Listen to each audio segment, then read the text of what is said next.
अस्सलाम वालेकुम, कैसे आप सब। उम्मीद करता हूँ सब ठीक होंगे। आज मैं आपको एल आर्जिनिन के बारे में बताऊंगा कि ये आर्जिनिन क्या होता है, आर्जिनिन के फ़ायदे क्या हैं, आर्जिनिन का नुकसान क्या है, ये आर्जिनिन को क्यों इस्तेमाल किया जाता है और इसके अलावा इसको कैसे इस्तेमाल किया जाता है, ये सारी बातें इस वीडियो में आपको बताऊँगा। सबसे पहले अगर आप मेरे चैनल पर नए हैं तो आपसे रिक्वेस्ट है कि चैनल को सब्सक्राइब करिए, बेल के बटन को दबाइए ताकि मेरी आने वाली हर वीडियो का नोटिफिकेशन आपको मिल सके। तो चलिए चलते हैं टॉपिक की तरफ। आर्जिनिन या एल आर्जिनिन आपने नाम सुन रखा होगा या सप्लीमेंट आपने एल आर्जिनिन के देखे होंगे। जितनी भी सेक्सुअल हेल्थ रिलेटेड प्रॉब्लम्स है उनमें एल आर्जिनिन का इस्तेमाल काफ़ी ज़्यादा किया जाता है। स्पेशली जो सप्लीमेंट बनाए जाते हैं उसमें एल आर्जिनिन को डाला जाता है। सो एल आर्जिनिन क्या है? एल आर्जिनिन एक कंडीशनल एसेंशियल अमीनो एसिड है। इसका मतलब ये होता है कि आपकी बॉडी में बनता है। कुछ एसेंशियल अमीनो एसिड होते हैं, कुछ नॉन एसेंशियल अमीनो एसिड होते हैं। जो एसेंशियल अमीनो एसिड होते हैं वो आपको डेली लेने पड़ते हैं और उनकी आपको डेली ज़रूरत होती है। जो नॉन एसेंशियल होते हैं वो कुछ कंडीशन के अंदर आपको दिए जाते हैं, सर्टेन कंडीशन के अंदर किसी बीमारी में आपको दिए जा सकते हैं। अब इन अमीनो एसिड का काम क्या होता है? इनका काम होता है आपकी बॉडी में प्रोटीन को बनाना। सो ये जो आर्जिनिन है इसका काम होता है आपकी बॉडी के अंदर प्रोटीन को बनाना। ये जो अमीनो एसिड होते हैं ये क्या होते हैं? ये छोटे छोटे आपकी बॉडी के अंदर मॉलिक्यूल्स होते हैं जो आपस में मिल के प्रोटीन बनाते हैं। और प्रोटीन क्या करती है? आपकी बॉडी को एनर्जी प्रोवाइड करती है।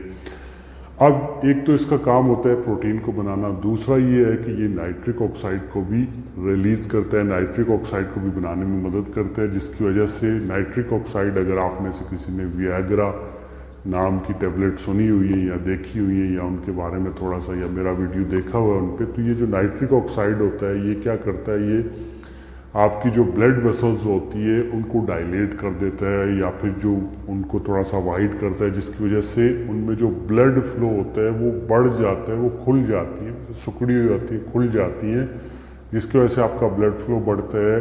तो ये नाइट्रिक ऑक्साइड को भी बनाता है। अब ये जो आर्जिनिन है ये आपकी बॉडी के अंदर भी बनता है, आपकी स्मॉल इंटेस्टाइन में बनता है, आपकी किडनीज के अंदर बनता है। जितनी आपकी बॉडी को रिक्वायरमेंट होती है उतना ये वहाँ पे बनता है। इसके अलावा कुछ आप खाने से भी लेते हैं और इसके अलावा जो आप सप्लीमेंट की सूरत में मार्केट से खरीदते हैं उसे एल आर्जिनिन कहा जाता है। अब अगर हम एल आर्जिनिन के फ़ायदों की बात करें तो सबसे पहले तो ये ऐसे मरीजों को दिया जाता है जिनको चेस्ट पेन रहती है, जो एंजाइना के पेशेंट होते हैं उनको ये दिया जाता है। इसी तरह जो बड़ी उम्र के लोग होते हैं जिनमें ब्लड प्रेशर ज़्यादा रहता है, चूँकि उनमें खून की नालियाँ सिकुड़ चुकी होती हैं और ये जो है ये वेजोडाइलेटर का काम करता है, सो उनको साथ में दिया जा सकता है सपोर्टिव थेरेपी के तौर पे, ताकि उनका ब्लड प्रेशर नॉर्मल रहे। इसके अलावा जो माइग्रेन के मरीज़ होते हैं उनको भी दिया जाता है। जो बॉडी बिल्डर हजरात होते हैं वो अपनी वेस्कुलरिटी को बढ़ाने के लिए, एंड्योरेंस को बढ़ाने के लिए, स्ट्रेंथ को बढ़ाने के लिए, स्टेमिना को बढ़ाने के लिए, चूँकि इसमें नाइट्रिक ऑक्साइड रिलीज होता है, सो उसको बढ़ाने के लिए भी इसको इस्तेमाल किया जाता है। इसी तरह जो प्रेग्नेंट लेडीज़ होती हैं वो भी जब उनका ब्लड प्रेशर कंट्रोल नहीं होता तो उनको डॉक्टर की तरफ से दिया जा सकता है, और ताकि ये है कि उनका ब्लड प्रेशर भी नॉर्मल रहे और उसके अलावा जो है वो बेबी की जो वेट है वो भी मेंटेन रहे। इसके अलावा अगर आपकी प्री टर्म डिलीवरी हो जाती है तो जो छोटे इन्फेंट होते हैं उनको भी दिया जा सकता है उनकी ग्रोथ के लिए। इसके अलावा ये इरेक्टाइल डिसफंक्शन के लिए भी इस्तेमाल होता है। जितने भी आपको सेक्सुअल हेल्थ से रिलेटेड सप्लीमेंट मिलेंगे मोस्टली उनमें एल आर्जिनिन आपको देखने को मिलेगा।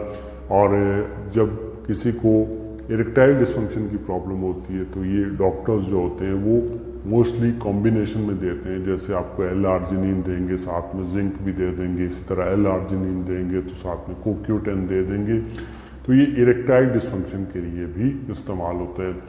अब अगर हम एल आर्जिनिन के साइड इफ़ेक्ट की बात करें तो सबसे जो कॉमन साइड इफ़ेक्ट है वो आपका ब्लड प्रेशर कम हो सकता है, लो ब्लड प्रेशर हो सकता है। इसके अलावा आपको पेट में दर्द, चक्कर आ सकते हैं, उल्टी आ सकती है, सर में दर्द हो सकता है, ब्लोटिंग फेल हो सकती है, कोई एलर्जिक रिएक्शन आपको हो सकता है। इसी तरह कुछ लोगों को ये हरगिज़ नहीं लेना चाहिए, स्पेशली जिन लोगों का ब्लड प्रेशर कम रहता है, लो रहता है, या फिर जो खून पतला करने वाली दवाइयाँ ले रहे हैं, जिनको अस्थमा है या रिसेंटली कोई हार्ट अटैक हुआ है, इन लोगों को हरगिज़ नहीं लेना चाहिए।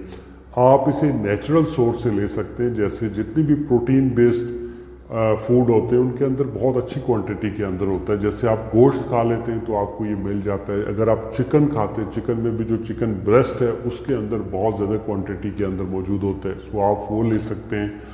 फ़िश ले सकते हैं, फ़िश से आपको मिल जाता है। इसी तरह अगर हम नट्स की बात करें तो आपको बादाम से मिल जाता है, काजू से मिल जाता है, पीनट बटर में बहुत अच्छी क्वांटिटी के अंदर मौजूद होता है। इसी तरह अगर हम सीड्स की बात करें तो पंपकिन सीड्स के अंदर मिल जाता है। वैसे तो सारे सीड्स के अंदर ही होता है, लेकिन पंपकिन सीड्स के अंदर आपको ज़्यादा देखने को मिलता है।